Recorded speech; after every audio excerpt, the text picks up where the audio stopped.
Abu Ubaidah bin Jarrah, orang kepercayaan umat. Dialah Abu Ubaidah, orang yang disabdakan Rasulullah, setiap orang memiliki orang kepercayaan, dan orang kepercayaan umat ini adalah Abu Ubaidah bin Jarrah. Dialah orang yang diutus oleh Rasulullah Shallallahu Alaihi Wasallam pada perang Zatus Salasil untuk membantu Amr bin As dan dijadikan komandan pasukan. Saat itu Abu Bakar dan Umar sebagai prajurit. Dialah generasi sahabat yang pertama kali dijuluki Panglima Besar. Perawakannya tinggi, badannya kurus, wajahnya berurat, berjenggot tipis, dan sedikit ompong karena dua gigi depannya patah. Dialah orang yang memiliki banyak kemampuan dan dapat dipercaya. Umar bin Khattab pada detik-detik terakhir hidupnya pernah berkata, "Seandainya Abu Ubaidah bin Jarrah masih hidup, aku akan mengangkatnya sebagai penggantiku. Jika nanti Allah menanyakannya, aku akan menjawab, aku mengangkat orang kepercayaan Allah dan kepercayaan Rasulnya." Dialah Abu Ubaidah Amir bin Abdullah bin Jarrah. Abu Ubaidah masuk Islam melalui dakwah Abu Bakar As-Siddiq di hari-hari pertama perjalanan agama Islam sebelum Rasulullah melakukan dakwah di rumah Arqam. Ia ikut hijrah ke Habsyah pada gelombang kedua, kemudian pulang ke Habsyah untuk bergabung bersama Rasulullah di Perang Badar, Uhud, dan peperangan lainnya. Setelah Rasulullah meninggal, ia setia mendampingi Khalifah Abu Bakar, lalu Khalifah Umar. Ia sama sekali tidak peduli pada urusan duniawi. Takwa, amanah, tegar, dan zuhud adalah prinsip hidupnya. Sejak mengucapkan sumpah setia kepada Rasulullah untuk membaktikan hidupnya di jalan Allah, ia sudah siap berkorban apa saja untuk Allah. Sejak saat itu, ia meyakini bahwa seluruh hidupnya adalah titipan Allah yang harus dipergunakan untuk mencari ridhonya. Ia tidak pernah mempergunakan hidupnya untuk mencari keuntungan pribadi atau memenuhi kepentingan sendiri.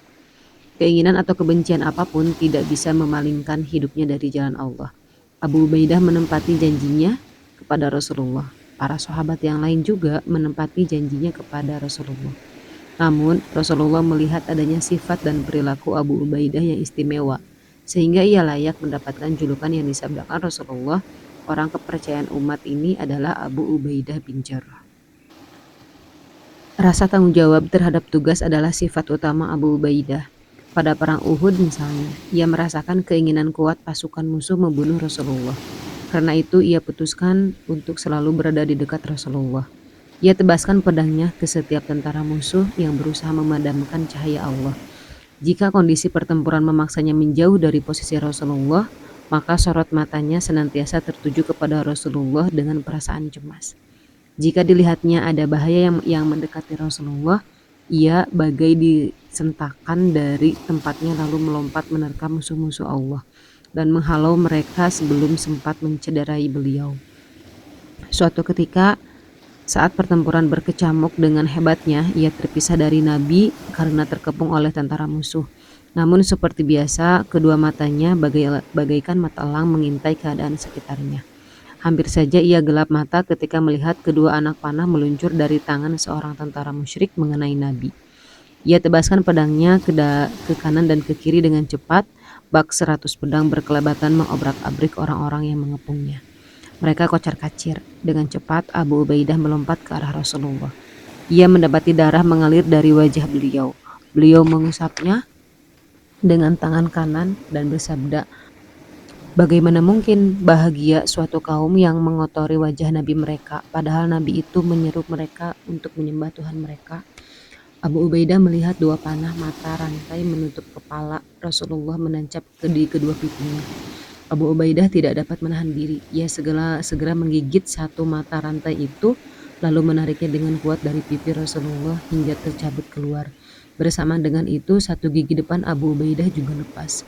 Ia menarik mata rantai yang kedua hingga tercabut dari pipi Rasulullah, dan gigi depan Abu Ubaidah yang satunya pun tercabut. Marilah kita dengarkan kisah dari Abu Bakar. Pada perang Uhud, Rasulullah Shallallahu Alaihi Wasallam terluka. Dua buah mata rantai menutup kepalanya masuk ke dalam pipi beliau bagian atas. Aku berlari ke arah Rasulullah. Kulihat dari arah timur ada seorang laki-laki seperti terbang menuju ke arah beliau.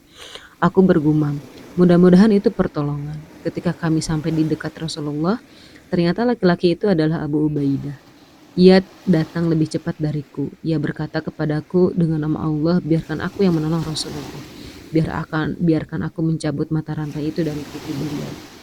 Aku setuju. Abu Ubaidah mencabut mata rantai itu dengan giginya. Mata rantai itu pun berhasil dikeluarkan dari pipi Rasulullah. Namun bersamaan dengan itu, satu gigi depannya pun tanggal. Ia mencabut mata rantai berikutnya, dan ia berhasil mengeluarkan dari pipi Rasulullah. Namun bersamaan dengan itu, gigi depan yang lainnya juga tertanggal. Abu Ubaidah kehilangan dua giginya. Seiring dengan semakin beratnya tanggung jawab para sahabat, Abu Ubaidah semakin mantap di jalan kejujuran dan tanggung jawabnya. Pernah ia diutus oleh Rasulullah untuk memimpin pasukan berjumlah kurang dari 315 tentara dalam misi perang Khobat. Bekal yang mereka miliki hanya sekeranjang korma, padahal tugasnya sangat berat dan perjalanan yang harus ditempuhnya juga sangat jauh. Abu Ubaidah menerima tugas itu dengan senang dan ikhlas. Rombongan pun berangkat. Dalam sehari, setiap prajurit mendapatkan jatah bekal segenggam korma. Bahkan ketika perbekalannya sudah sangat menipis, mereka kebagian jatah bekal satu korma per hari. Setelah persediaan korma sudah habis, mereka mencari daun tanaman khobat, lalu ditumbuk dan diminum airnya. Ya, mereka tidak lagi peduli dengan rasa lapar. Yang ada di pikiran mereka adalah menyelesaikan tugas bersama pemimpin mereka yang telah dipilih oleh Rasulullah. Rasulullah Shallallahu Alaihi Wasallam sangat sayang dan percaya kepada Abu Ubaidah. Ketika rombongan utusan Najran dari Yaman datang ke Madinah menyatakan keislaman mereka, meminta agar ada guru yang dikirim bersama mereka untuk mengajarkan Al-Quran, As-Sunnah, dan ajaran Islam, Rasulullah berkata kepada mereka, "Baiklah, aku akan mengirimkan bersama kalian orang yang terpercaya. Dia benar-benar terpercaya. Dia benar-benar terpercaya. Dia benar-benar terpercaya." Mendengar sabda Rasulullah ini, setiap orang dari para sahabat berharap agar dialah orang itu, karena mendapat kesaksian yang mulia. Umar bin Khattab berkata, "Aku sama sekali tidak suka jabatan, namun kali ini aku menginginkannya, karena aku ingin mendapatkan kesaksian itu." Aku berangkat sholat zuhur di awal waktu. Setelah sholat berjamaah selesai, Rasulullah mengucapkan salam, melihat ke kanan dan ke kiri. Aku tampakkan kepalaku agar lihat Rasulullah. Beliau terus mencari-cari hingga melihat Abu Ubaidah. Beliau memanggilnya lalu bersabda, "Pergilah bersama mereka, putuskan perkara mereka dengan kebenaran." Maka Abu Ubaidah berangkat mengemban tugas itu. Ini bukan berarti hanya Abu Ubaidah yang dipercaya oleh Rasulullah di antara sahabat-sahabat yang lain. Sekali lagi tidak, peristiwa ini menunjukkan bahwa Abu Ubaidah termasuk satu di antara orang-orang yang mendapatkan kepercayaan dan penghormatan itu. Selain itu, dialah salah satu dari mereka atau satu-satunya orang yang saat itu menurut perhitungan kepentingan dakwah bisa meninggalkan Madinah dan mengemban tugas yang sesuai dengan kemampuan. Sebagaimana di masa Rasulullah SAW, di masa setelah Rasulullah wafat, ia menjadi orang yang terpercaya. Semua tugas ia laksanakan dengan penuh tanggung jawab. Rasa tanggung jawab yang patut dimiliki oleh seluruh umat manusia. Kemanapun panji Islam bergerak, ia berjalan di bawahnya. Ketika sebagai prajurit, ia bagaikan seorang panglima karena keistimewaan dan keberaniannya. Ketika sebagai panglima, ia bagaikan seorang prajurit biasa karena keikhlasan dan sikap rendah hatinya. Tatkala Khalid bin Walid memimpin pasukan Islam dalam satu pertempuran terbesar yang menentukan, tiba-tiba Khalifah Umar mengeluarkan perintah pengangkatan Abu Ubaidah menggantikan posisi Khalid. Ketika berita itu diterima Abu Ubaidah dari utusan Khalifah, ia meminta utusan untuk menyimpan berita ini. Abu Ubaidah sendiri mendiamkan permasalahan ini, layaknya seorang zuhud, bijaksana, dan terpercaya hingga Khalid menuntaskan kemenangan pasukan Islam. Baru setelah itu ia menghadap Khalid dengan penuh hormat dan memberikan surat perintah dari Khalifah. Khalid bertanya, "Semoga Allah memberikan rahmat, wahai Abu Ubaidah. Mengapa tidak kamu sampaikan kepadaku saat kau terima surat ini?" Abu Ubaidah menjawab, "Aku tidak ingin menghentikan peperanganmu. Bukan kekuasaan dunia yang kita tuju, dan bukan untuk dunia kita berbuat. Kita semua adalah saudara yang memperjuangkan agama Allah." Abu Ubaidah menjadi panglima besar di Syam. Saat itu jumlah dan pasukan Islam semakin bertambah. Wilayah Islam juga semakin luas. Namun jika Anda bertemu dengannya, Anda akan mengira bahwa ia hanyalah seorang prajurit biasa. Ketika para penduduk Syam membangga-banggakan kepemimpinannya, ia mengumpulkan mereka dan berpidato. Coba perhatikan apa yang ia katakan kepada mereka yang terpesona dengan kemampuan, kesabaran, dan kejujurannya. Wahai saudara-saudaraku, aku ini seorang muslim dari suku Quraisy.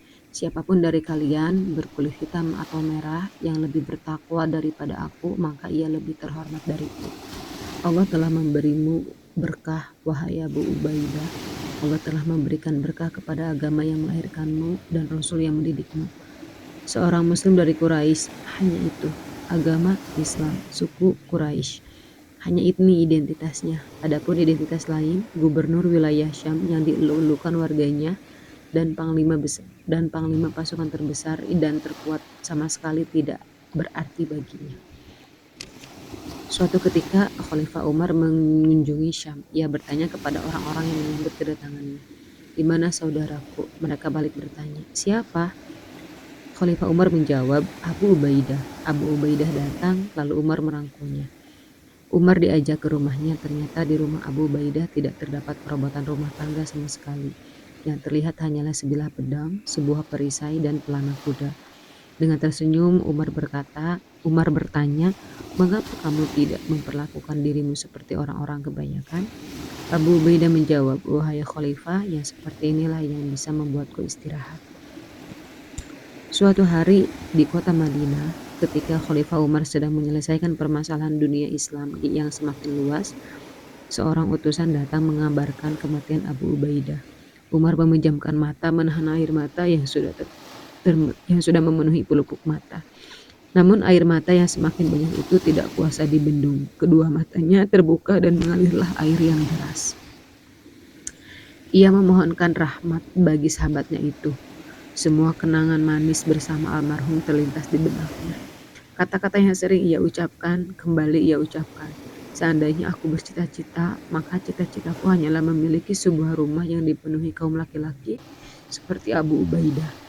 Orang kepercayaan umat ini meninggal dunia di wilayah yang sudah dibersihkan dari berhala Persia dan penindasan Romawi.